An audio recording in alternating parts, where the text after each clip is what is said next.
جاؤ عمران خان سے معافی مانگ لو، اڈیالہ جیل میں معافی مانگ لو، وہ تمہیں فتح مکہ کی طرح معاف کر دے گا۔ جنہوں نے ہمارے دشمن کے بچوں کو پڑھانا تھا تو دشمن کے بچوں کو پتہ نہیں پڑھایا کہ نہیں۔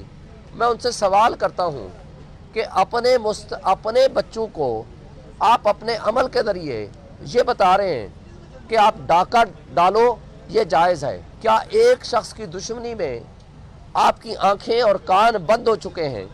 آپ نے اپنے دماغ بند کر لیے ہیں، آپ صرف وہ فیصلے کرنے لگے ہیں کہ جس سے صرف ایک شخص کو ہم شکست دے سکیں۔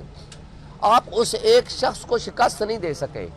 آج عوامی ریفرنڈم کے ذریعے ثابت ہو چکا ہے کہ اگر اس وقت قوم کھڑی ہے تو اس شخص کے ساتھ کھڑی ہے جس کا نام ہے عمران خان، قیدی نمبر 804۔